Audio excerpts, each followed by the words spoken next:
Hi ಎಲ್ರಿಗೂ ಮತ್ತೊಮ್ಮೆ ನನ್ನ ಚಾನಲ್ಗೆ ಸ್ವಾಗತ. ಯೂಶಲಿ ಎಲ್ಲರೂ ಕೇಳ್ತಿದ್ರು ಇಷ್ಟೊಂದು ವೆಜಿಟೇಬಲ್ ರೀಸ್ಟಾಕ್ ಮಾಡ್ತೀರಾ, ವೇಸ್ಟ್ ಆಗಲ್ವಾ, ಯಾಕೆ ಇಷ್ಟು ಮಾಡ್ತೀರಾ ಅಂದ್ಬಿಟ್ಟು. ಸೊ ಬನ್ನಿ ನನ್ನ ಡೀಟೇಲ್ಡ್ ವೆಜಿಟೇಬಲ್ ರೀಸ್ಟಾಕಿಂಗ್ ವಿಡಿಯೋನ ನೋಡೋಣ.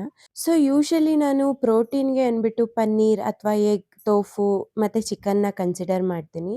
ಸೊ ಯೂಶಲಿ ಥರ್ಸ್ಡೇ ಮತ್ತು ಸ್ಯಾಟರ್ಡೇ ಪನ್ನೀರ್ ಅಥವಾ ಟೋಫು ಅಥವಾ ರಾಜ್ಮಾ ಇವುಗಳನ್ನು ಕನ್ಸಿಡರ್ ಮಾಡ್ತೀನಿ. ಸೊ ಬೇರೆ ದಿನ ಎಗ್ ಮತ್ತು ವೀಕ್ಲಿ 2 ಅಥವಾ 3 ಟೈಮ್ ಚಿಕನನ್ನು ಮಾಡ್ತೀನಿ. ಸೊ ಇದಲ್ಲದೆ ಎವ್ರಿ ಡೇ ಈವನ್ ಚಿಕನ್ ಮಾಡಿದಾಗೂ ಕೂಡ ನಾನು ವೆಜಿಟೇಬಲ್ನ ಕನ್ಸಿಡರ್ ಮಾಡ್ಕೊಳ್ತೀನಿ ಪ್ರೋಟೀನ್ಗೆ. ಸೊ ಹಾಗಾಗಿ ಫ್ರಿಡ್ಜಲ್ಲಿರೋವಂಥ ಎಲ್ಲ ವೆಜಿಟೇಬಲ್ಗೆ ವಾಟರ್ಗೆ ಸಾಲ್ಟನ್ನು ಹಾಕ್ಬಿಟ್ಟು 1 ಅವರ್ ಸೋಕ್ ಮಾಡಿ ಬಿಡ್ತೀನಿ. ಸೊ 1 ಅವರ್ ಆದಮೇಲೆ ಎಲ್ಲವನ್ನು ವಾಶ್ ಮಾಡಿ ಕಟ್ ಮಾಡಿ ಎತ್ತಿಟ್ಕೊಳ್ತೀನಿ.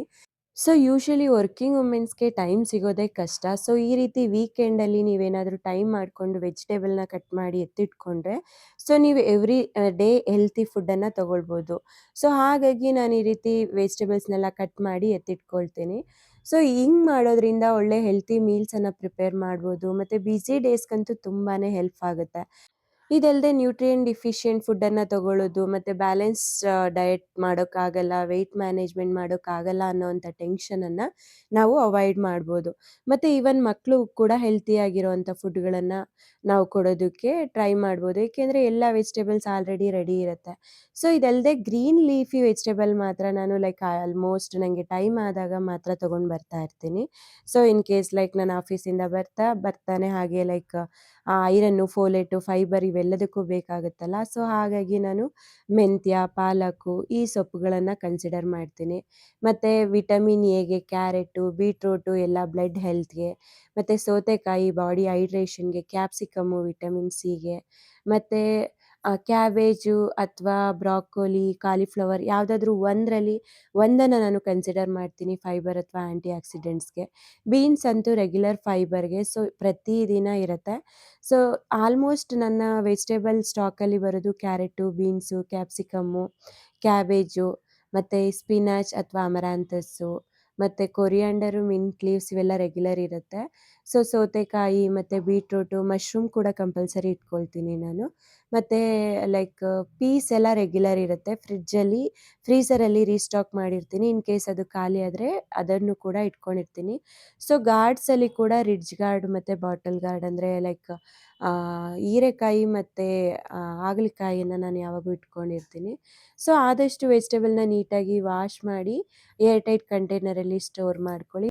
ಇನ್ನು ಬಂದುಬಿಟ್ಟು ಆಲೂಗಡ್ಡೆ ಮತ್ತು ಈರುಳ್ಳಿ, ಬನಾನಾ, ಪೊಟ್ಯಾಟೊ, ಸ್ವೀಟ್ ಪೊಟ್ಯಾಟೊ ಇವ್ಯಾವುದನ್ನು ನಾನು ಫ್ರಿಡ್ಜಲ್ಲಿ ಸ್ಟೋರ್ ಮಾಡಲ್ಲ. ಇವನ್ನ ಔಟ್ಸೈಡ್ ಸ್ಟೋರ್ ಮಾಡ್ಕೊಳ್ತೀನಿ. ಸೊ ಆಲ್ಮೋಸ್ಟ್ ಲೈಕ್ ಒಂದು 5 ಥರ ಪಲ್ಯಕ್ಕೆ ಕೂಡ ಎಲ್ಲ ವೆಜಿಟೇಬಲ್‌ನ ಕಟ್ ಮಾಡ್ಕೊಳ್ತೀನಿ.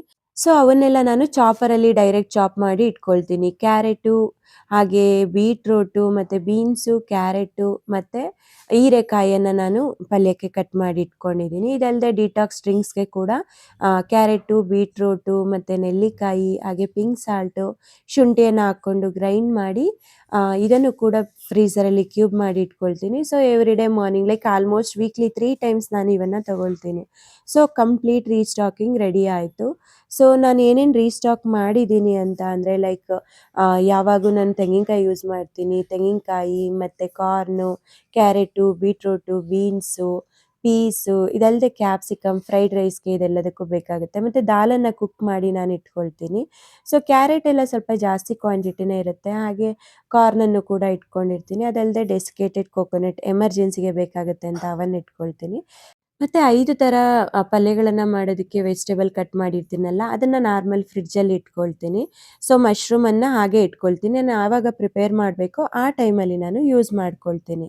ಸೊ ಇದಾಗಿತ್ತು ನನ್ನ ಫ್ರಿಡ್ಜ್ ರೀಸ್ಟಾಕಿಂಗ್ ವೆಜಿಟೇಬಲ್ಸ್. ಸೊ ನಿಮ್ಗೆ ಈ ವಿಡಿಯೋ ಇಷ್ಟ ಆಗಿದ್ರೆ ಲೈಕ್ ಮಾಡಿ, ಹಾಗೆ ಶೇರ್ ಮಾಡಿ. Thank you so much.